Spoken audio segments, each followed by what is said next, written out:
Hi, everyone on YouTube. This is Anna again, making another one of my live YouTube stream. It is now 12:31 p.m. in my area, Orange County, California, and it's Thursday, October 7th. Um, just keeping a mental track that I've got 3 more days to knock off some psychology homework and do a very big research paper for my psychology class, abnormal psychology 250 for 250 points. So I want to take advantage of that. And the paper is going to be very interesting and it's going to cover what I have always wanted to kind of write about, which is essentially my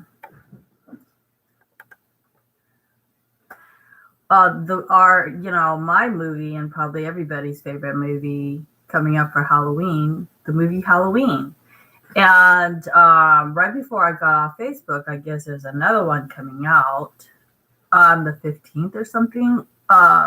Not sure that's actually correct, but it is called Halloween Kills or something like that.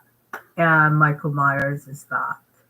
So my research paper will be as prompted by Professor Ricardo Castillo of Santa Ana College.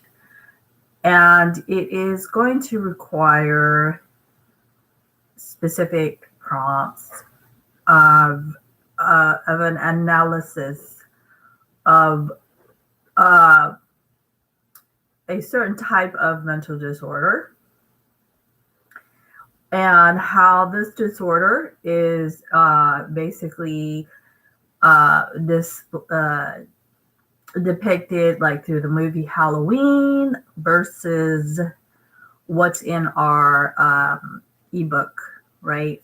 For abnormal psychology, which is through Cengage, or what is credible, which is the DSM-5.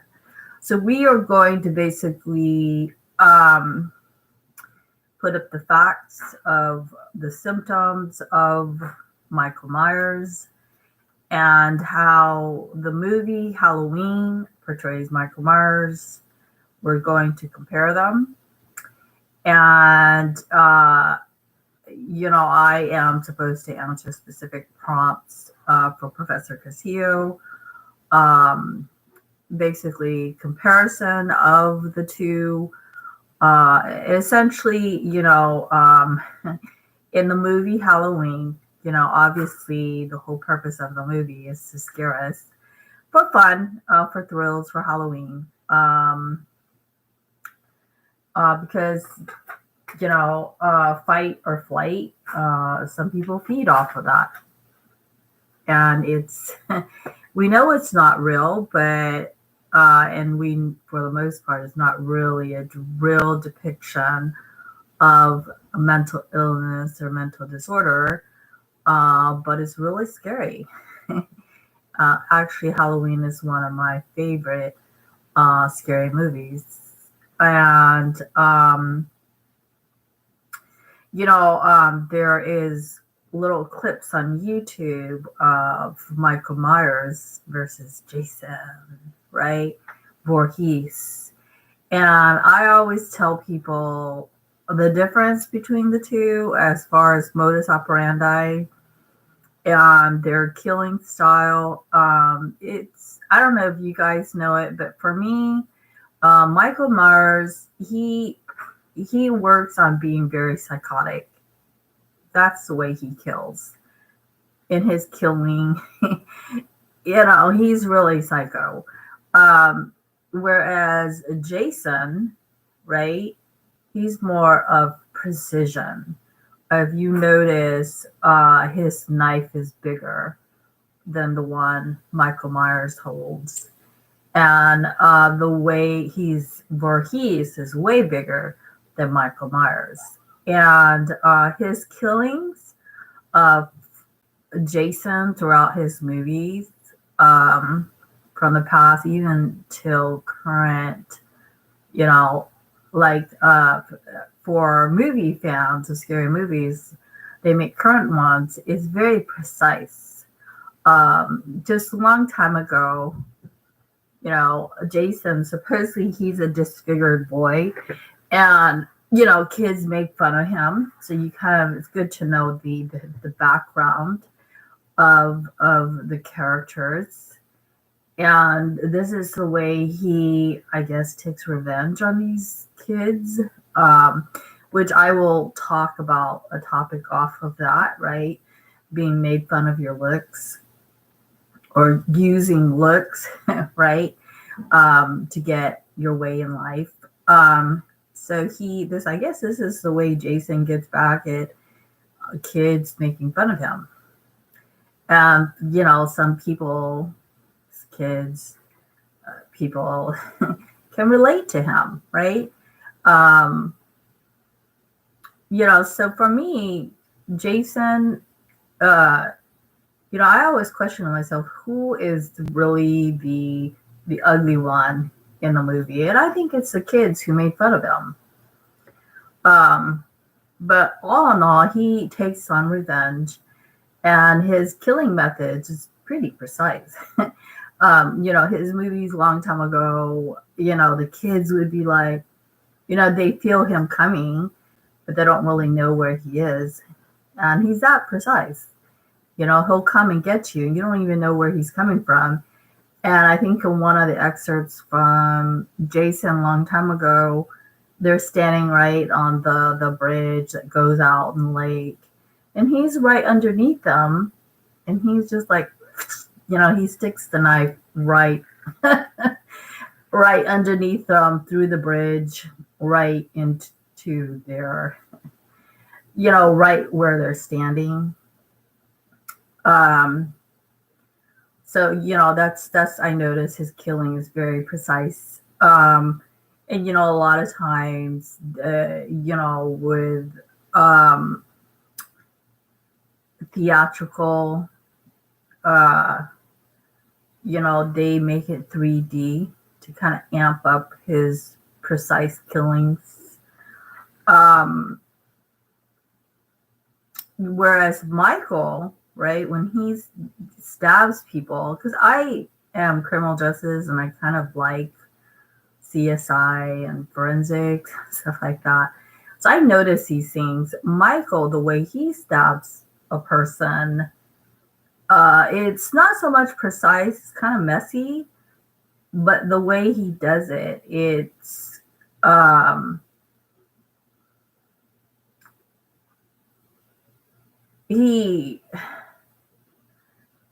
it's not precise, it's messy versus Jason is more like precise.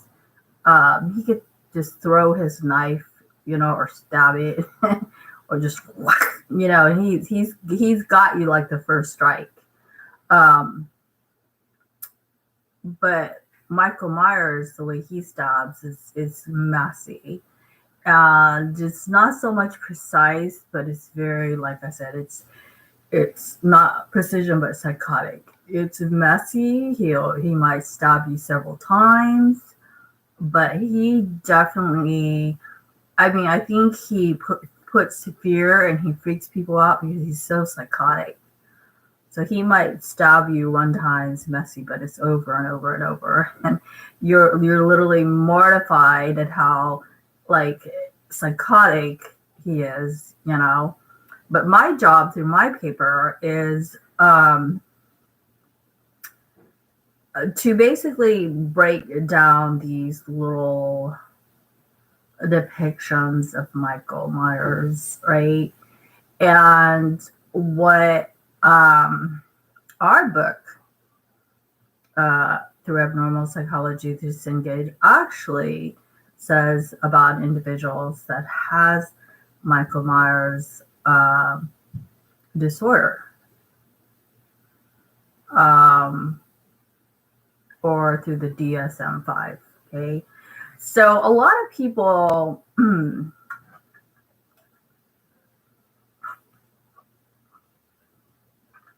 like I said, it's good to always know the background of like Jason, but a lot of people, they don't, I mean, they don't really even know. I know Michael Myers, they said that he's a kid with a mental disorder. That, yes, but they're kind of vague about exactly what the kid has.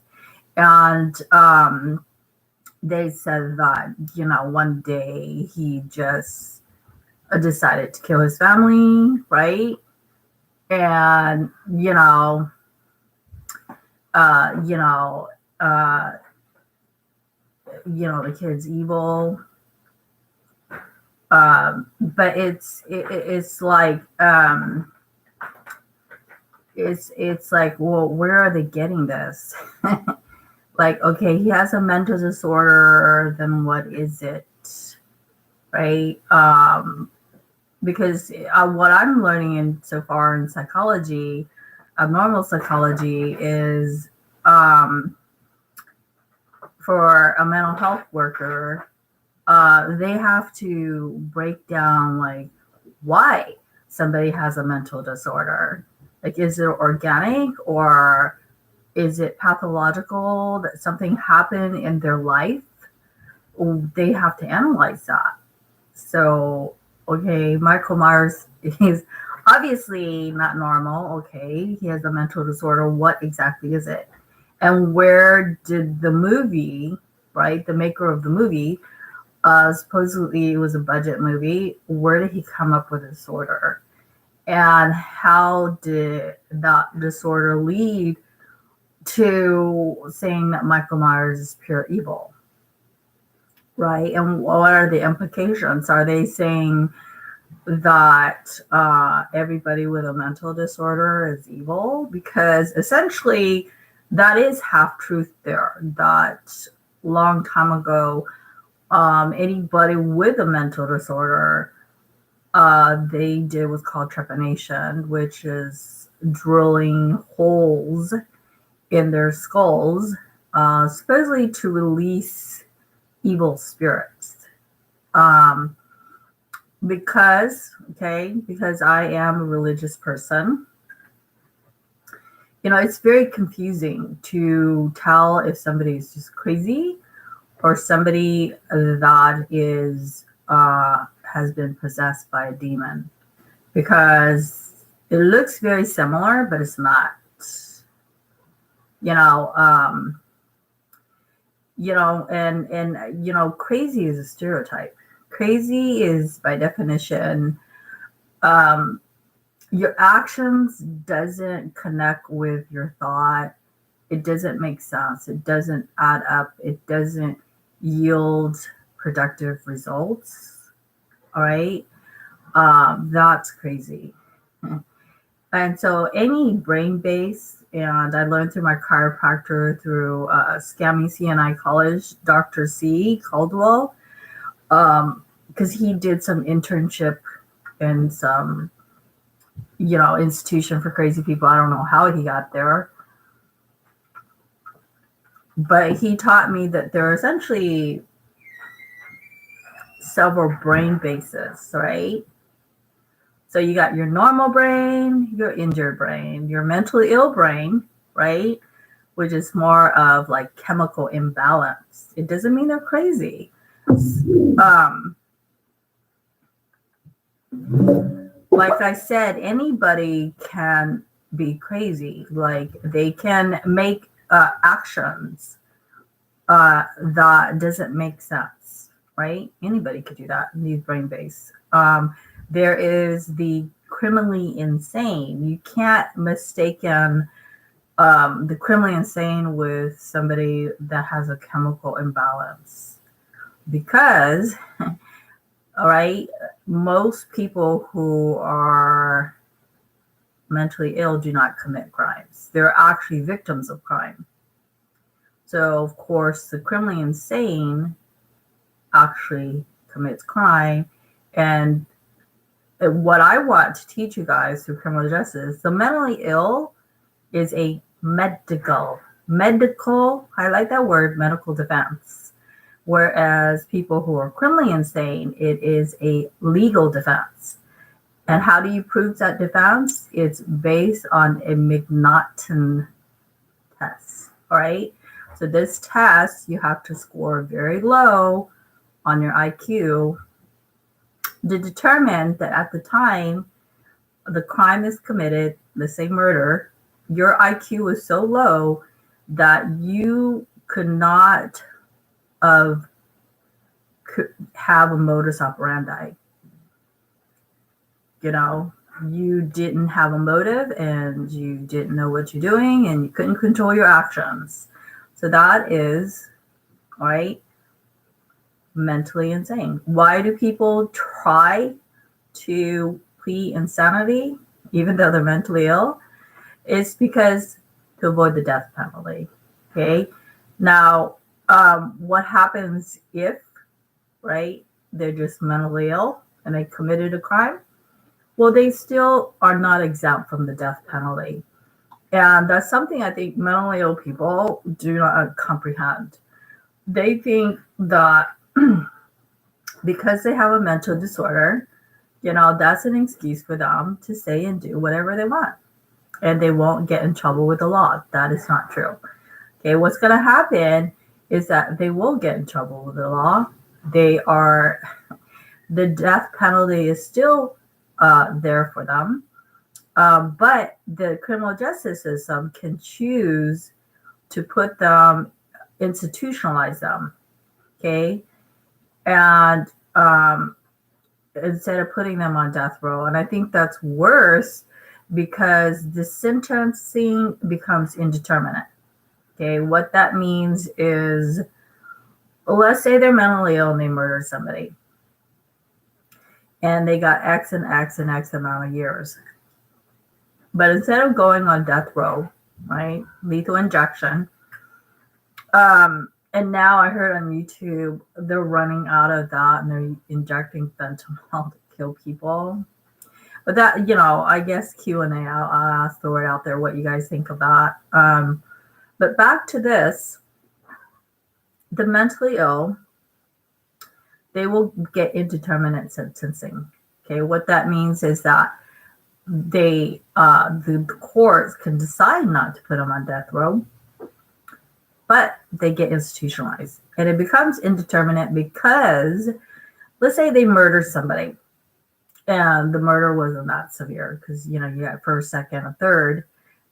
They'll become institutionalized, right? And these are more like hardcore, like institutions, right? For people who committed crimes. And it's indeterminate because let's say they were given 15, right? 30 years the most.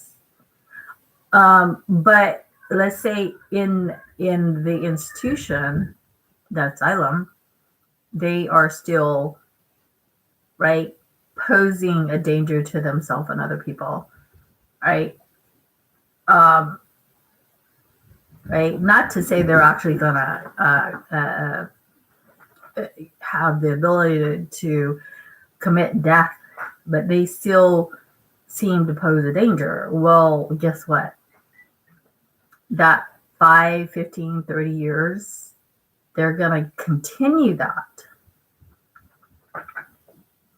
The courts and the mental institution is going to continue with that until they feel the individual is safe to themselves and the community. So in other words, you're not going to be released back out into the community until you learn, you know, how to correct your behaviors. So there's clear distinction, right? Normal brain, right? The mentally ill, the mentally insane, right? And then you have your injured brain, right? And then the last category is you have um, like mental retardation. Mental retardation is basically, for example, you have an adult who is 50 and they act 5. And, there's a lot of misunderstanding there too. But the mentally ill is the most stereotyped. And it's a medical condition, so it is unfair. It's just like I have diabetes, just like a lot of other people. And, you wouldn't victimize somebody for having diabetes, yet the mentally ill people are victimized a lot. And a lot of that victimization just comes from lack of understanding and right information. And that is what my research paper is going to fill in the blank, um, and provide more information for myself and everybody. Mental retardation, you get somebody who's 50, acts like they're 5, because basically their brain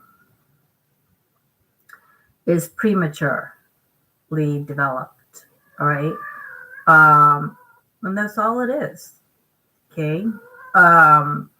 That's why, you shouldn't make fun of them for the way they talk. You know how they say, oh, somebody's retarded, they talk like this or they walk like this? Well, that's because they're delayed. Just like a baby that's premature. I mean, you wouldn't pick on a premature baby, so why would you pick on a full-grown person that's mentally challenged, right? Or retarded. And I think that word is used now to kind of negatively jab at people, and it's not. it is what it is. I mean, just like diabetes, I wouldn't use it, right, and say, oh, YouTube is diabetic. I don't like YouTube's diabetic. I mean, that's just stupid. But another thing, back to the difference between mentally ill and the mentally insane, right, is that you have to qualify the McNaughton, and your IQ has to be super low. I told you, based on the bell curve, statistics and probability, the norm, right? And then you got the super high IQ above 100, and you got the super low IQ, right? 10, maybe 10%, right? That's the difference. That's the difference.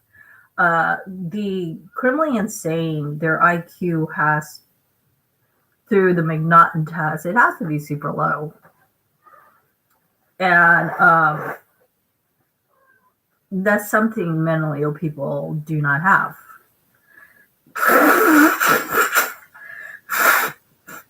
Just because you have a chemical imbalance in the brain, it doesn't mean your IQ is low.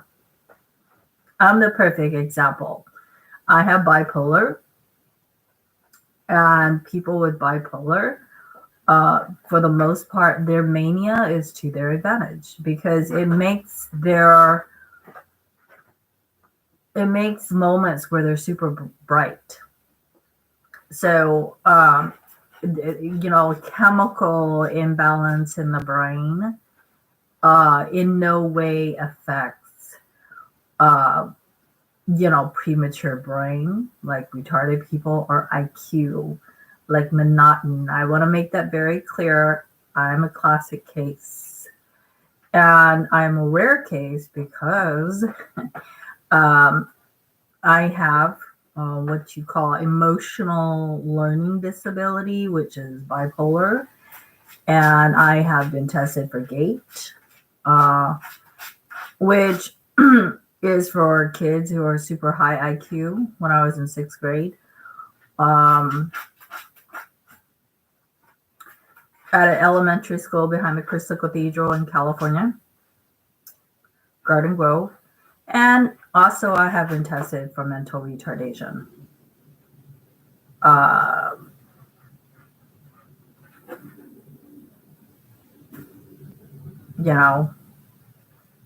I think I was tested for that because a lot of times, as I explained in my psychology class, um, when a person is delayed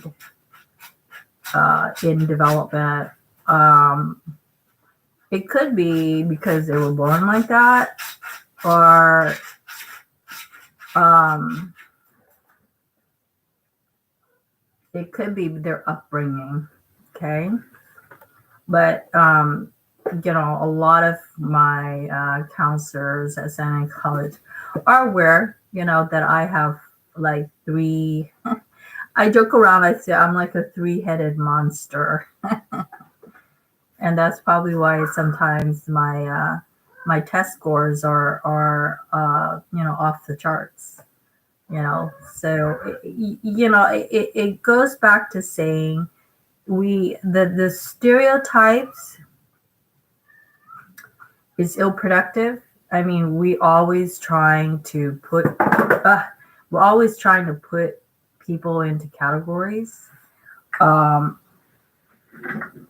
I always compare it to, like, my favorite time in preschool. I'm pretty sure a lot of you guys remember in preschool where you have, as a little kid, you got your little play kitchen and your little, I love the little kitchen they used to give me. And I guess, they were preparing me to be like a good housewife for some man. And then, you got your little toys and dolls. And what I remember is, they have these, you probably remember it because it's there everywhere, where they have these wooden things, right? And you basically, okay, a circle goes in a circle, and a square goes in a square. And then a triangle goes into a triangle. It's kind of like basic geometry. But like I said, I think that's where we limit geometry. Whether you believe in aliens or not, I think crop circles has proven that right. The geometry is the basic geometry is a bunch of nonsense compared to the formations that crop circle. But what I want to say is that, in society, and based on my last videos of how nobody's better than anybody, right? And, there's a lot of videos on YouTube where there is no race. All right. Because based on that water research, there is no race. But yet, right, you get till this day, and I refuse to answer those questions. They'll ask you, are you black? Right? Black goes here, white goes here, Latino or not of Latino descent, right? Are you Asian or Pacific Islander? Or are you, right, other? So this is their way of saying, like, if you're Arabic or Lebanese or Syrian or Armenian, other. So it's like that, right? You got your circle, star and star, rectangle, rectangle, right? And it's just, it's basically the problem of society, because what if you are of a mixed race, right? What if you, like I have a saying that I come up with that I'm very proud of, because people ask me all the time, where are you from? I think they wanted me to, say, hey, I'm Chinese like you, or I'm Korean like you, right? So they can relate. But at times I find it annoying and kind of offensive when I'm not of their race, like I'm not Filipino, um, you know, and I get treated differently. My saying is that it doesn't matter where I'm from. It's more so where I'm going, right? It doesn't matter where we're from. It's more where we're going in life, especially in the year 2021 with the coronavirus pandemic. So that's some of the things I want to talk about.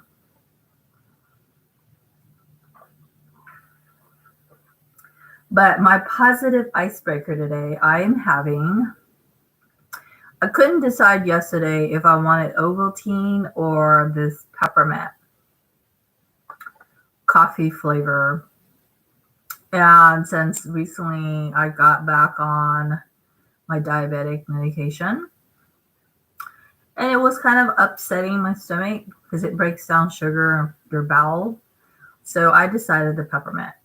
So, as I said, because I went to beauty school when I was 26 and now I'm 50, I have about more than 25 years of beauty experience in art and fashion.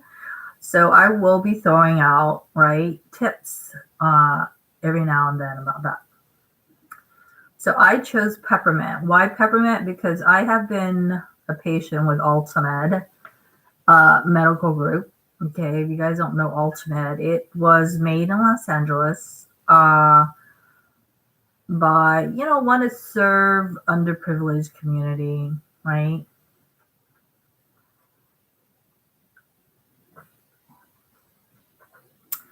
And they have been taking care of me 25 years. Good clinic. But the nurses there taught me peppermint, okay? If you're the type of person like me, and bless my dad's heart, he was a pharmacist and a pharmacy professor, and he was the head of the health department in Vietnam. But I'm his daughter. I'm his last daughter, and I hate medicine. And most medicine I'm allergic to. So it was me and him had a really funny relationship. Let's just put it that way. So if you're like me, you don't need to have a dad that's a pharmacist and professor in it. He taught at UCI University, which is where I'm heading. You don't like Pepto-Bismol? Peppermint. Okay. Pepto-Bismol is used by people when their stomach is like, oh, it's so unsettled, right? And they're really desperate. Like they don't like the way it feels. So they take Pepto-Bismol. It's usually to deal with gut bloating, right? Lactose intolerance. That's why I suggest everybody to get off milk. Leave it to the cows, baby cows. Alternatives: oat milk, almond milk, soy milk, cashew. Way better. I like oat milk. So peppermint does the same thing as Pepto-Bismol. It settles your stomach. So, the peppermints that you have during Christmas and stuff, right? Save it because it's like medicine. When you eat it, the mint, right? It settles your stomach. And also the fragrance, right? You think you smell something, right? And you're like, oh God, that stinks, right? Peppermint mint, it settles your stomach and nausea. Same thing as Pepto-Bismol.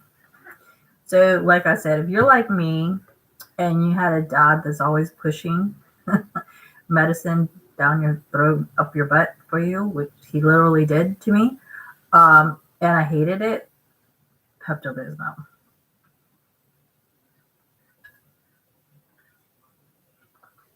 So my hardcore beauty advice at 35 minutes. Beauty isn't just like, oh, look at my skin, nail, and hair. It's deeper than that. It's what you eat. So I always tell people now, especially during the coronavirus pandemic, to try to eat and drink something. Continue to eat and drink whatever you enjoy, right? Just don't overdo it. Because recently, the kitties had diarrhea, and I realized that I was giving them a lot of food, and I don't want to do that because, right, diet, people can die from that. Just be careful of stuff around the house that they might, eat. I'm removing them and watching them. But I say continue to enjoy what you like to drink or eat. Just put a healthy twist to it. So this here is water, ice, right? Because I'm kind of going through the flu symptoms and having a little bit of fever. So the ice helps with my body. I put peppermint in here and some coffee. And I'm aware, right, that I'm already having to use the restroom. So you want to just use a little bit of coffee, right? And I use stevia, right? These little small things adds up big time to your health. Why stevia? To this day, still a lot of people don't know the difference because stevia is natural sugar, okay, versus the other sugar. And stevia is healthy sugar. So you're not going to worry about diabetes, wonderful. And you're not going to worry about cavities, right? Super. And I think a lot of people don't understand that people become fat, not from bad fat, it's from sugar. It's usually from sugar put in drinks and food, specific to carbs, bread. The Biggest Loser book said that a can of soda is equivalent to 4 slices of bread. Every time you drink a can of soda, 4 slices of bread. So what does that mean? All your efforts in the gym out the window. That's why, I stay personal training. Just want to throw it out there. Stay away from NASM because, I found out they will, they'll want the price of their full course when they didn't deliver it. And, stay away from them. There's so much scams and people are just preying on the vulnerability of people's situation now. It's incredible. People nowadays have absolutely no integrity, you know.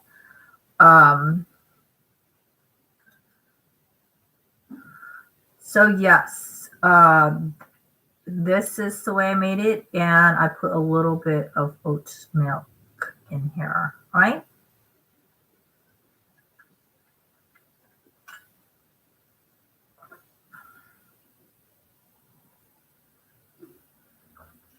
And then if you guys don't know, which I didn't know, the CalFresh program is a definitely win-win. In wasteful surplus and helping feed people to be healthy during the coronavirus pandemic, and also when they're healthy, they can go to work. So take advantage of that, and just stay hydrated. Stay warm. I had some Asian spicy noodle soup last night, which I really love. The Korean type ones. And what I do is, a lot of times, like, people tell me, or my mom, like, don't eat that. It's empty calories. And essentially it's true, but I love the flavors of spicy Oriental noodles. So what you could do to punch up the nutrition in that, I put okra the bag of okra at Vaughn's in there. So it's like a vegetable soup, you know, if you want to go vegan. And then, I threw in one hard boiled egg, and there's your protein, right? So that's my beauty, right, hack health topic. And at 40 minutes, the rest of my video will be talking about what's on my mind and what I feel God's putting on my heart to share with everybody. Specifically today on relationship for men and women. So I deem this video not for kids, but I think it's something that you should teach kids in a kid way, So let's jump right into it.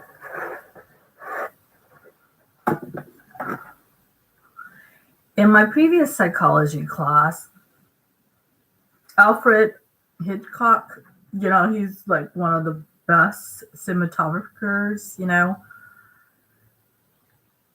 I like all his movies, The Crow, but there's so much more movies that I haven't watched that I want to watch. And one of the movies that my psychology class brought up was of how this man, and I love the way Alfred Hitchcock makes his movies to prove, the point to the movie. This man, he was still infatuated with his previous lover, that he saw her face, in every other woman, and he would have delusions, right? So I want to stop there on the topic of psychology. Okay, psyche is a Greek word for actually soul. Okay, and psychology, they later converted it to ology, study of mind. But for me, the reason why psychology is even study is, and there is abnormal psychology, I'm saying now, I think it's an attack on the mind. Whether it's through drugs, relationship, whatever is out there, occult, teaching, abuse, the list goes on. And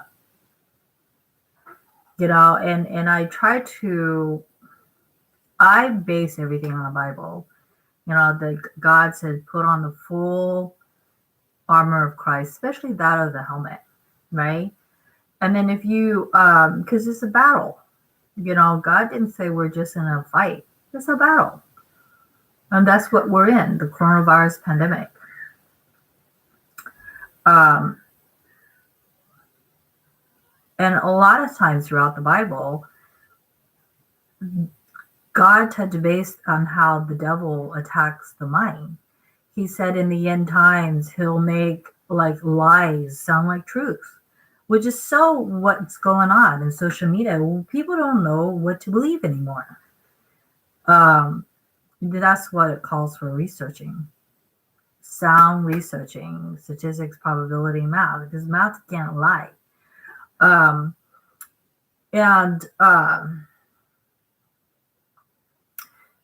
Bible said that he appears as an angel of light, right? When he's full of darkness and deceit and devilishness. And that's what I wanted to touch base on in relationship. And this Alfred Hitchcock movies for men and women, especially adults, especially mature people, because I'm 50, and mature people, like, they're divorced and they're lonely, right? what I want to touch base on, I think uh, it is an adult topic, and in relation to YouTube, the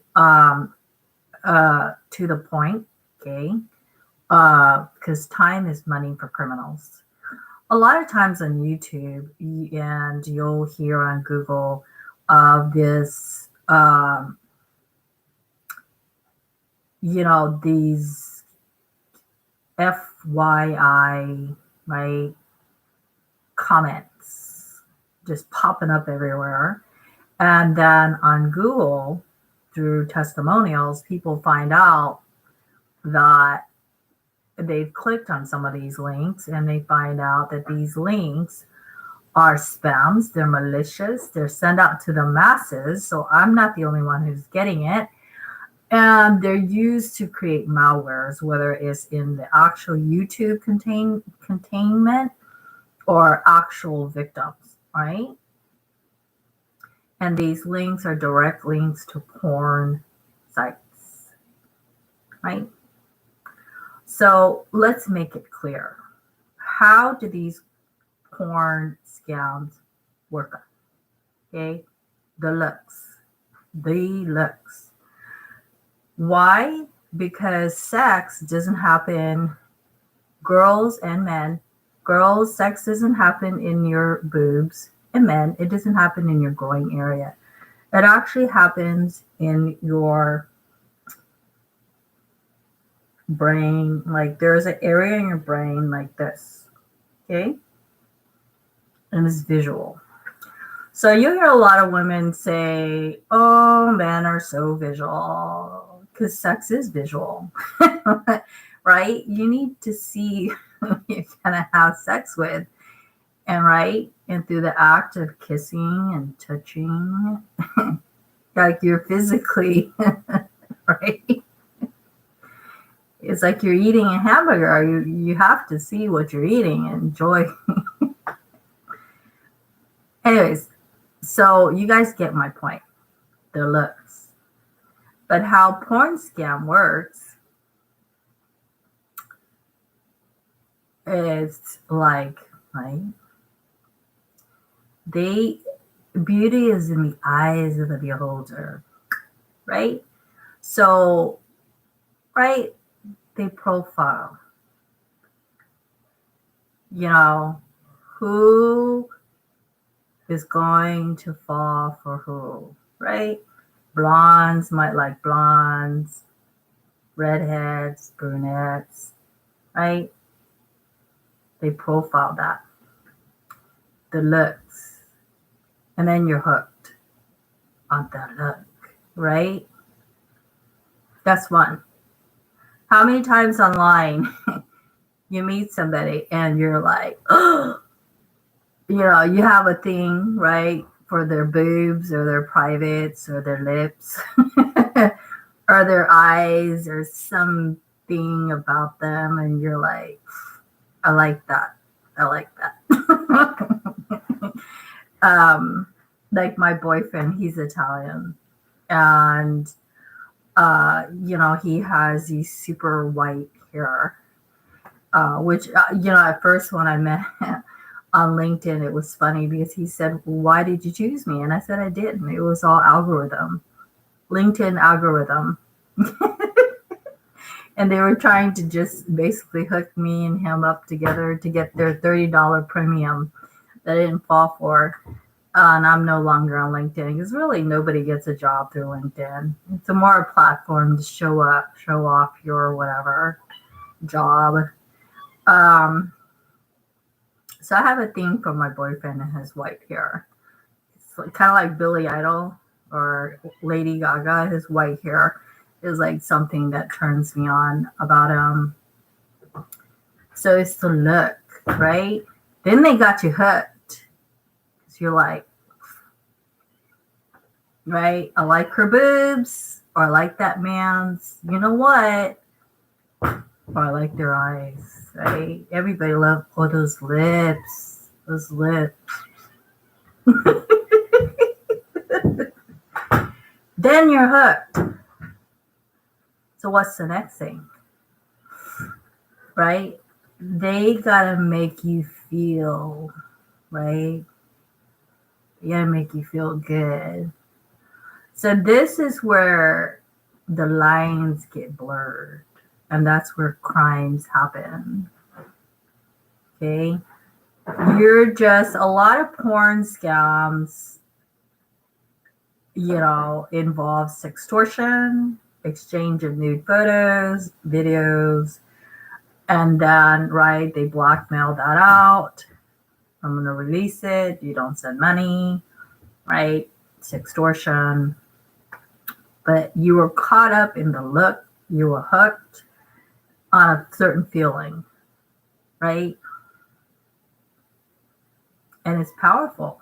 It's powerful because sex is one of the most powerful chemicals out there. It's more powerful than any street drug or any drugs out there. And recently, I'll post a video yesterday about how big pharmaceutical companies are and how very little we are. But I have to bring up my grandma. She's so smart. She said, you know what? No matter how much the doctors want me to take this medicine and this medicine and that, she said, it's my body. It's true. True. These big pharmaceutical companies, and my dad is a pharmacist and a professor in it, they can whatever. I think they're all big and stuff. And they're always, well, in order for them to be a big pharmaceutical billion-dollar booming like Facebook, they got to push medication on people. But if we see the truth to it all and we choose not to take medication, they really... but I'll post that video and how a lot of people around the world was harmed, through medication, like really bad. A baby, in France, the mom took medicine and the baby couldn't sit up straight, that kind of stuff. But there again, it's an attack on your mind and your soul. And one of the biggest verse in the Bible, I once was lost, right? But now I'm found. And, that's what I want to do, is present the facts to people, to help people find themselves again. Okay? Because like this Alfred Hitchcock movie, this man was so lost in love with his previous lover that he saw her face in every other woman. And he even saw, had delusions of her, coming out of the walls, And that's not, that's not healthy because, that's his previous lover and supposedly she passed away. How is he going to go on with other relationship if he's still fixated on the previous one? But in terms of porn scams, right, you're hooked on a look, and let's admit it, it's sexual. They give you that feeling, right? They give you that feeling that you can't get from a hamburger, right?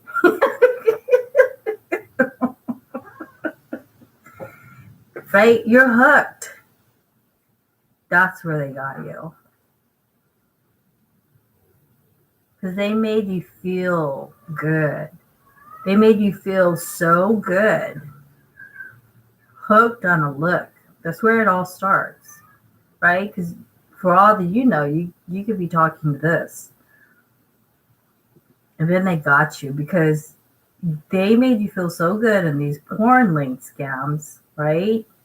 Selling out their looks and whatever else. And you do not even know something very bad is going down. And that's what I want to teach both men and women at the age of 50 that I am. Don't fall for that, folks. Don't fall for that.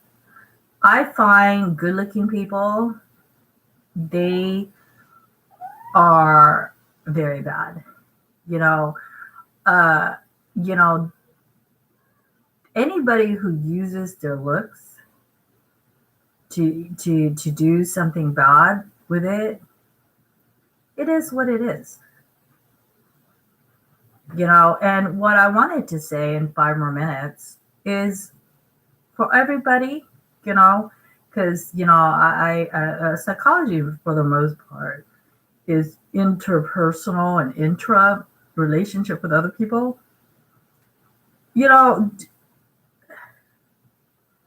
don't get caught up in a relationship where somebody's so good looking and they're constantly badgering you and beating you up and treating you bad, and you're hooked on that.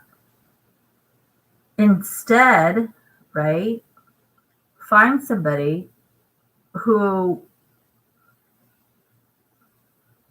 not just good looking, but they'll be there through bad times. How about that? And that's why I've never really had a man until I met my boyfriend.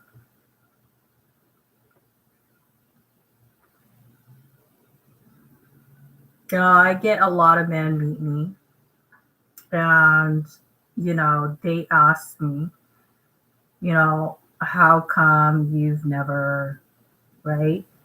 You don't have a boyfriend or whatever. Now you know. And then in the last 3 minutes, as terms of sex, right? There's nothing wrong with sex. I mean, procreation, sex, is created by our creator, right? I'm not here without my parents having sex. So sex is a part of life, but I want to split hair, right, and clarify. When you meet somebody, girls, men and women, and I don't know a damn thing about you, right? And all of a sudden, sex, right? They want sex. Why? Because it is. They don't care about you or me. You're just a dildo. They just want sex. And I think we need to take time out to reflect on that. Because there's more to sex. If you have babies, right? Are they going to be a dad? No. That's why there's so many teen, right? Single moms, right? Babies.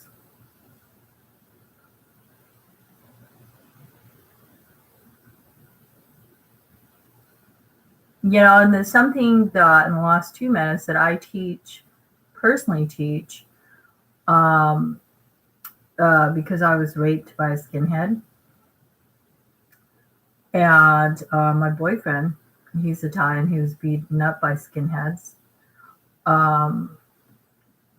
So we have something in common in that. But, irregardless, me and my boyfriend wins. Right? We're still together. We love each other.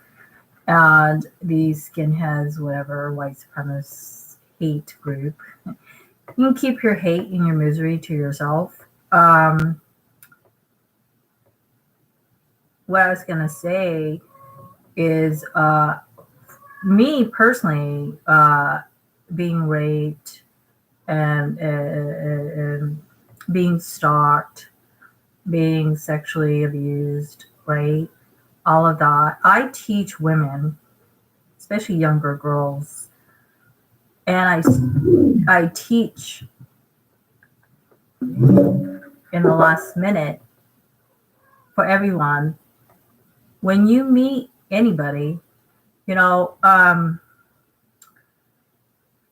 make sure, right, that they pursue you not just for your privates, right? Your boobs or your man's, Because there's more to a person than that.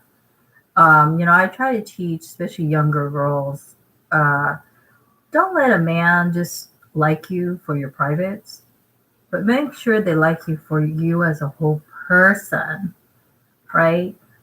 And that's the person for you.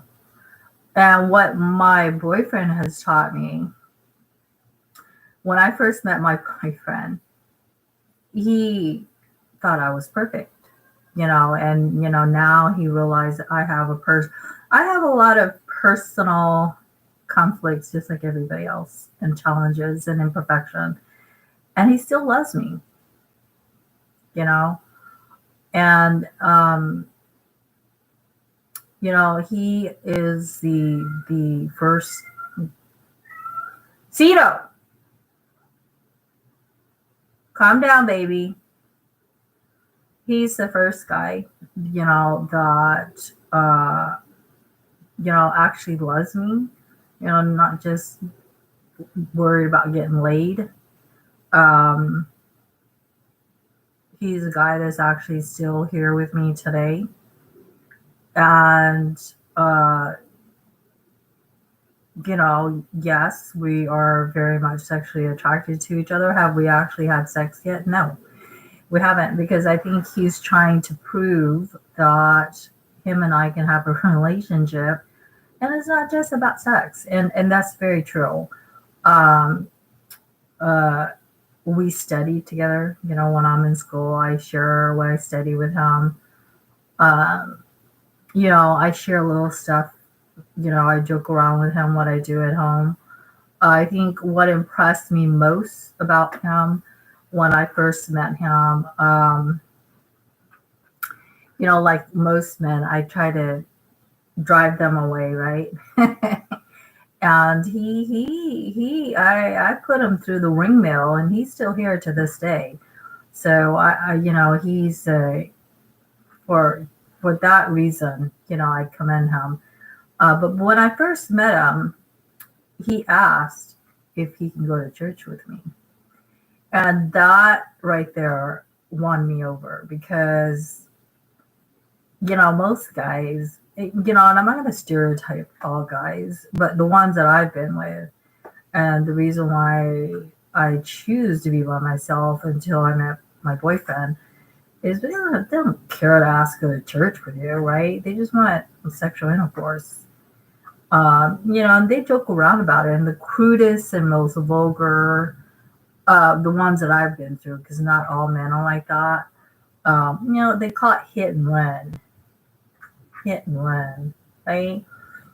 And I asked them, how would they like it if women did that to them, right? How would they like it? So they probably would like it. But, that's my, uh, you know, um,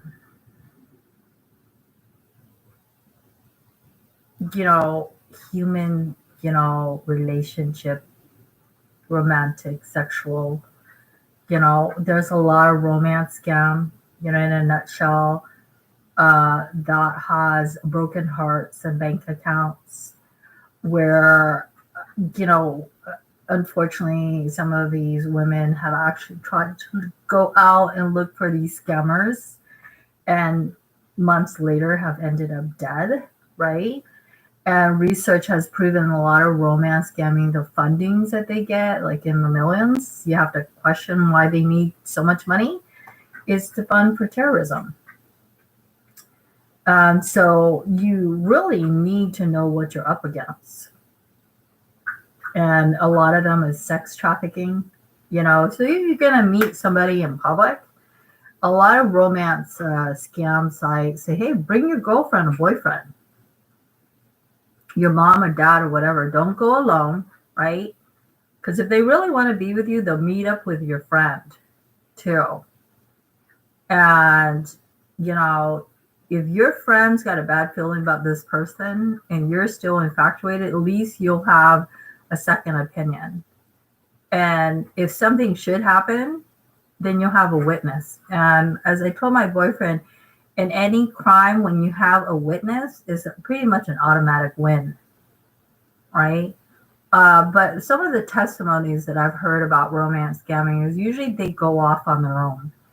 And the police luckily intercept some of these meetings around the world, and they find that these scammers, they're waiting there for you, the women, but they have a bunch of men waiting there, right? And they have guns, and right, they want to get the women in the car, and then you're pretty much stuck in human sex trafficking, right? And you're not getting out of it, right? They're going to try to beat you to stay in. And if you try to leave, you're going to be ended up dead. So that's right? That's why I said sex, for all that it's worth, is a three-legged table, right? Three-legged table. It doesn't really have much to stand on. So, the Bible is true in that we live in a perverse generation, because that's what you hear talking about all the time, right? Pushed in our face, even when they advertise a hamburger, Carl's Jr.'s. And, we live in an over-sexualized society, and we wonder why there's sex crimes, violent sex crimes.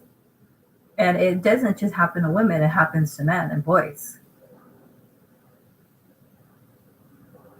So, I think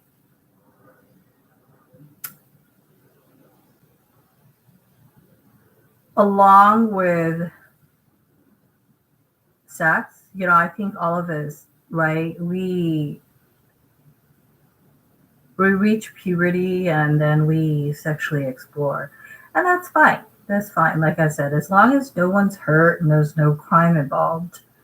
But what I'm talking about is different. And people need to know the difference, right? Know the difference. And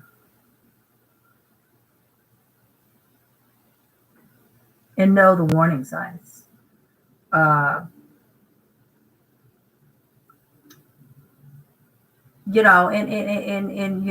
terms of social cultural, which is something that I recently got a full points on my response in my psychology class. In some cultures, women, you're lucky you're in the United States, right? In some cultures,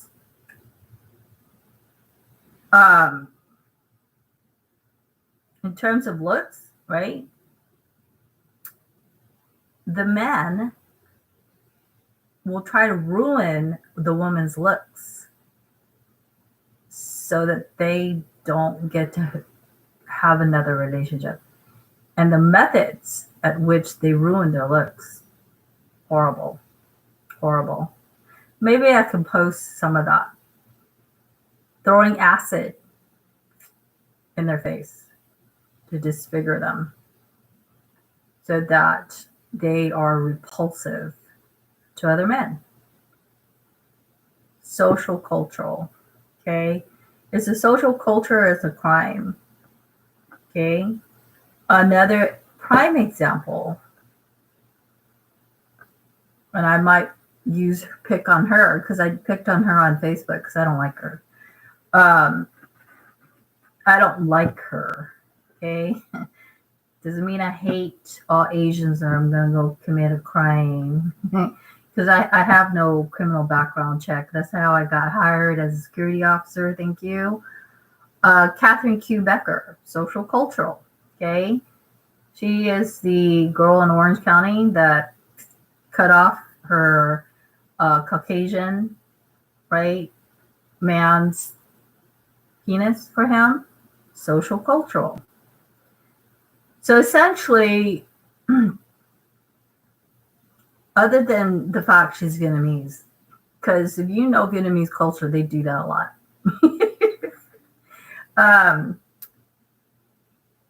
But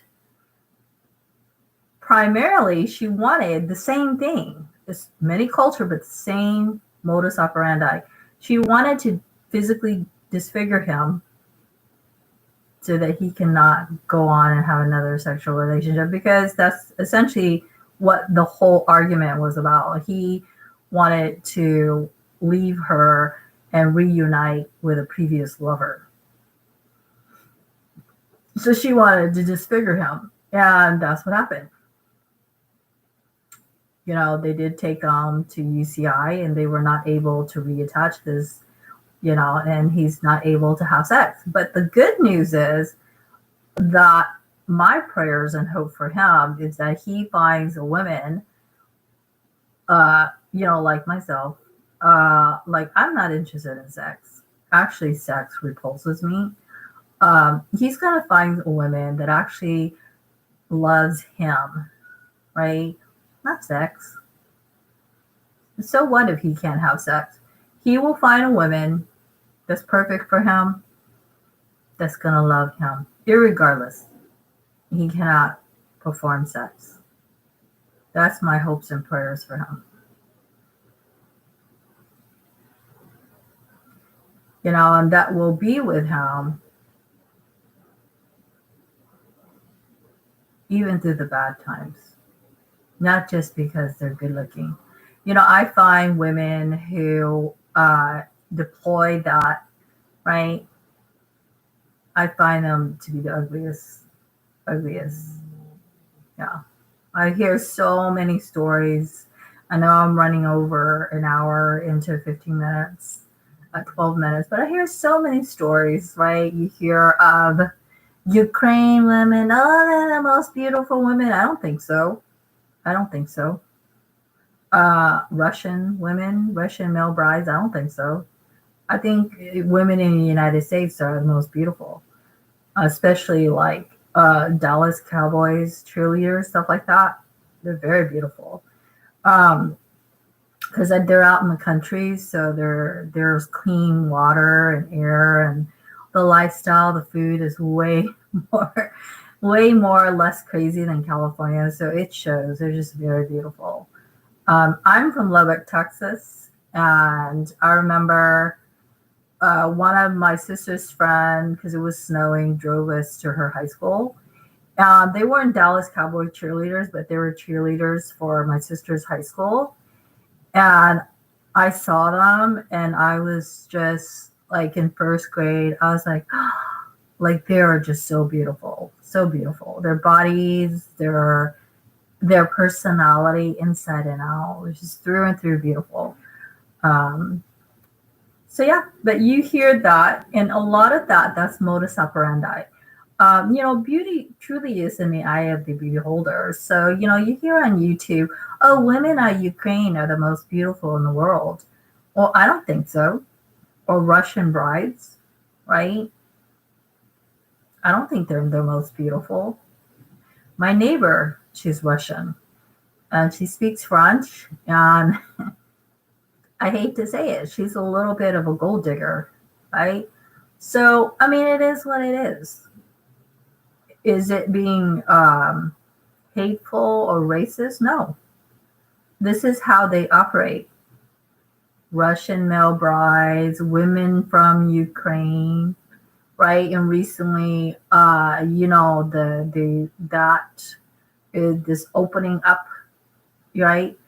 Not only in Asia, but in Europe, where Homeland Security had to step in a girl from Morocco, right? And she straight out told the guy, I'm not interested in being American.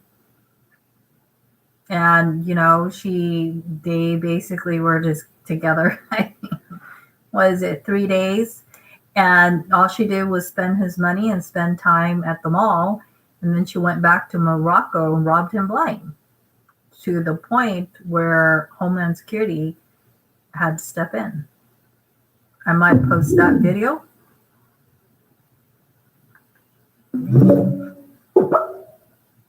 But, in a relationship, it's romance scamming, just just to clear the confusion, if you really want to be somebody's honey in life, what does that have to do with money? I know money is a component of relationship, right? If like I have Besito has kitties, I need money. I need money to get more cat litters because we have everything else, and pate is the wet food. All right. But everything else they have. So, yes, money is a component of it. But if you really want to be somebody's honey in life, uh, yeah, you could still, like my kitties, they're my honeys. They're my sweeties. And, um,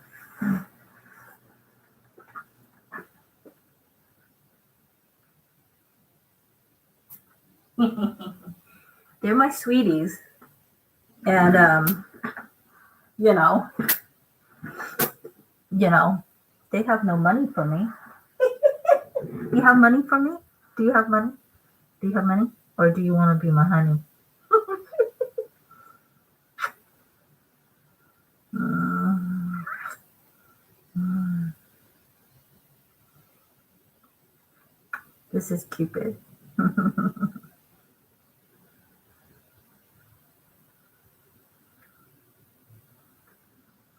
And I think what I want to say in relationship with me studying about suicide recently and people like turning to drugs, right, and depression during the coronavirus pandemic is because I like angel wings. Um, there was a little, I guess, saying on I grabbed off of Facebook right before I left Facebook. The acronym is FLY, right? So what does that stand for? Like angels, right? They can fly. Um, it stands for first, right? Love yourself. In any relationship in life, you have to first love yourself. First, love yourself, right? Y for your, and then flies. When something takes off and flies, self. It's all about the self. Take care of yourself before you, right? You let others step all over you. That's my message for today.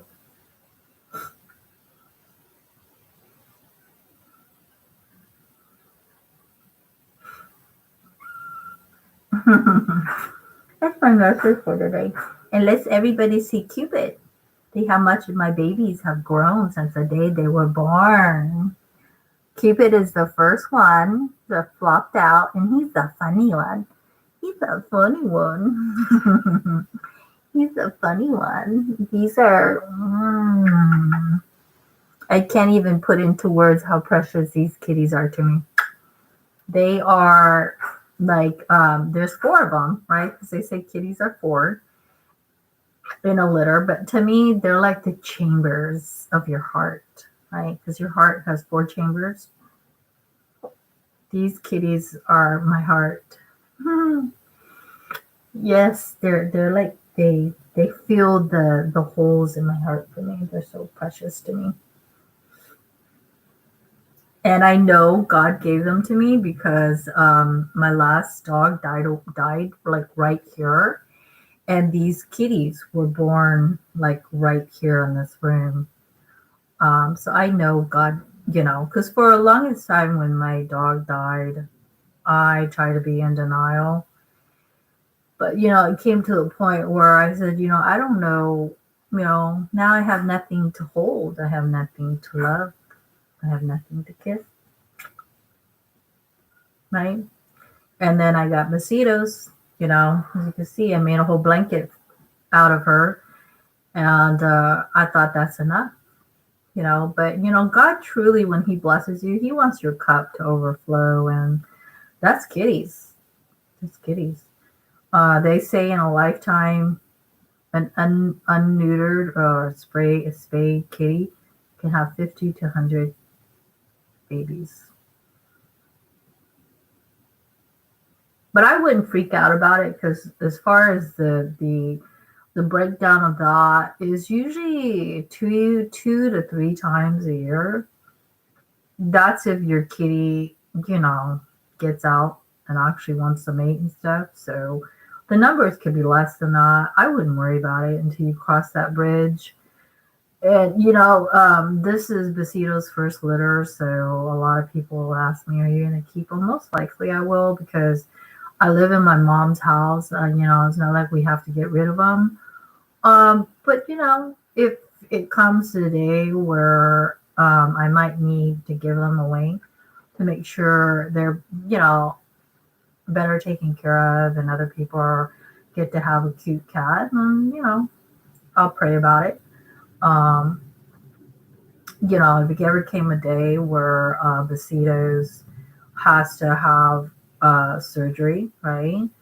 Um, just to prevent developing cancer and having more unwanted pregnancy beyond is usually based on city ordinance. Like in Santa Ana, I think right now you can have 4 dogs and 6 cats, right? And the laws for kitties are different, right? You don't need an actual license they don't mandate vaccination unless you're in an apartment setting, but it's better if you vaccinate your kitties, just like us, so that when they get sick, they're not really suffering. But no, I have no intentions of giving these kitties away. I love them a lot, as you can see. They're my jewels. They're my jewels. They're my honeys. Mhm. They're my jewels. They're my gifts from heaven. They're my gifts from heaven. They're very precious to me. They're very precious to me. And I think that's what we all need to take time out and remind ourselves, right? That although other people don't value you, you value yourself, right? Right? And you're not going to let other people step on you in life. This boils down to that. And when you speak up for yourself, you speak up for everyone, especially the animals. I hate to hear about animal abuse, and people don't take care of animals and try to sell out animals and all this stuff. So all I have to say, and I'll end it here early, so I'm running over an hour, is the world's got a lot of problems, and God, like only God could put it together. But in your corner of the world, you do your best, right, to make the world the better place, and God, right, will complete the rest, right? Amen to that. I'm constantly reminded there is a God. Every time I hold my kitties, I know God, made them for me. Now, although Besitos is their mother, I am the mother of all of them, of Besitos and all of them, and they know it. They know it. Mm. They know it. Every day they wake me up for breakfast, just like 4 o'clock in the morning. I woke up this morning and they knocked off everything on the table. Cupid. Cupid. Cupid is a funny one. You know how in Snow White, all the dwarfs have different personality. Cupid is the funny one. Even when he's the first one that was born, I should have known he would be the clown. He flopped out of Besito's butt, and yeah, ever since then, everything he's done has been like that. It's been pretty comical. Yeah, so he's the funny one. And, he's kind of like me because I like, I like making people laugh. I like joking around. And a lot of the stuff he does is funny. It's funny. And is, he doesn't realize how funny he looks. So yes, I love all my kitties and they all have different personality. Cupid is funny. And Astra, the black one, he's very silent. He's very quiet and just very supportive. Donati is the opposite. He's very, very loud, um, and always in a tantrum, right? But he seems to be the last baby and kind of reaching out to me more than the others. And then Brianna, she is my angel. She's the only girl with blue eyes. The others, their eyes are turning like green. Even his eyes are turning green. And Brianna is more like her personality. She's just a sweetheart, just very girly, girly. All right. So with that said, we are late, and I'm going to cut it off early. Want to thank everybody for being here, and just wish everybody have a wonderful day. I hope you have the best of relationship, just like Cupid and I have. And just think about it this way: it's not selfish to say, like Cupid, you are what you eat, and you are who you hang around with. So you wouldn't eat junk food, right, or bad food. So you have a right, with the coronavirus pandemic to clean out certain kind of peoples in your life. Let's just put it that way. That's not being selfish, right? That's self-care. It's different. It's different. Yesterday, in the last 3 moments, an hour 27, my number, right? I give out my number and I try not to block anybody. Except recently I blocked Securitas, right? Because they were so cutthroat with me and refused to give me the rest of my check. And today I am going to pursue printing out the form with the Labor Commission and sending it out, right? Figuring out where to send it out. And I blocked them, their numbers, just to, they're just so nasty. Securitas is a company. But I try not to block anybody.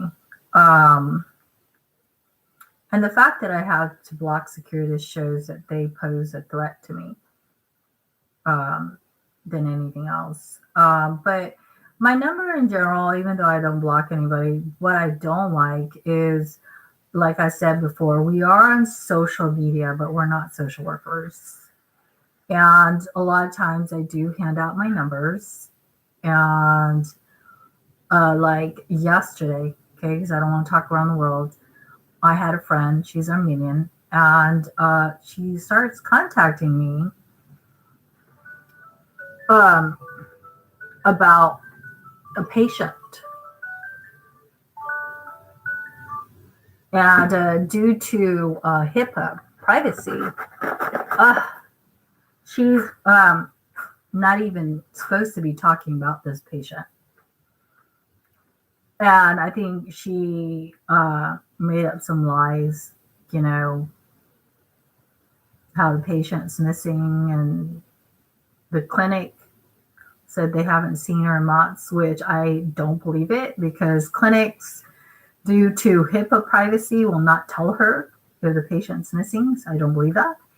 And it's none of her business. And then she said she went and searched nearby nursing homes or hospitals or whatever, which is a form of stalking. And from what I heard, my disabled friend, doesn't want to have anything to do with this girl. Because I'll just throw it out there. She doesn't budget her SSI, and she uses other patients. she uses other patients' money.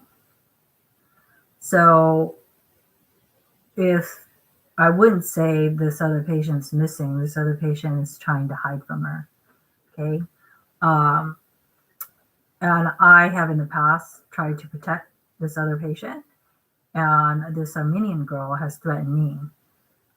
So I won't block her, but I don't talk to her. And I just told her, just you can be honest with people. That's your God-given right without hurting their feelings. I said, I don't know why she keeps on contacting me, telling these patients problems, because I'm not their psychologist. And I hold no responsibility to them. And frankly, I have a life and I don't care about other people's problems, because some of these patients, they are the type of individuals that they don't care to do anything about their life problems. So why are you talking to me about it? Because even if I gave them a solution, they're not going to take up on it. I don't want to be bothered. That's not what my number is for. And, now that I'm off Facebook, my personal phone contact is not Facebook for people to be, it's not like Facebook Messenger. It is part of my business, right? Contact and Gmail. And yeah, they are not allowed to come to my house, right? Unless I let them. And most of the people that have come to my house, like her, I hate to say it in a nutshell because it's already an hour and 30 minutes.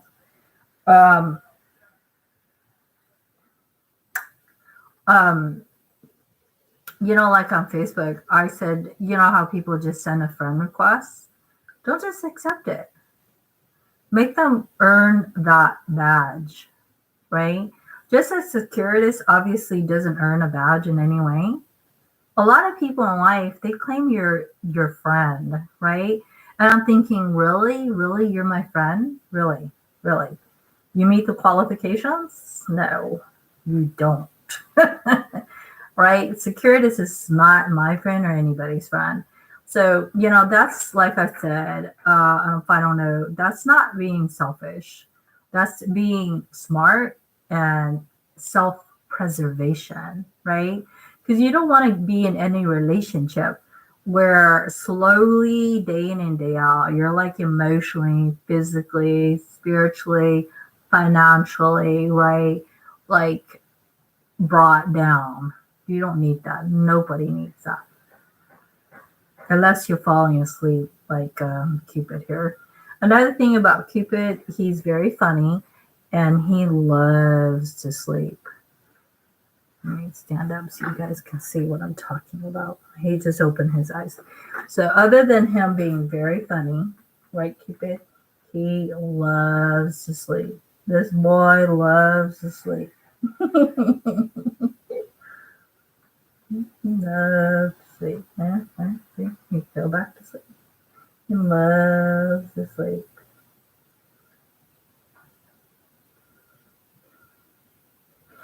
And on a final note, sleeping, folks, not only is good to study, it's a great solution in life. I tell people the world is as powerless as you closing your eyes on it. It's going to sleep. Right? Waking up, problem's gone. So we're just like Cupid. See, he's asleep. Funny or asleep? I love them. My kitties are so precious to me. So with that said, I wish everybody a wonderful day. Take care of yourself, right? Take care of yourself just as Cupid is taking care of himself. And remember to turn on your notifications on your favorite YouTubes. And you're welcome to like and subscribe to my channel.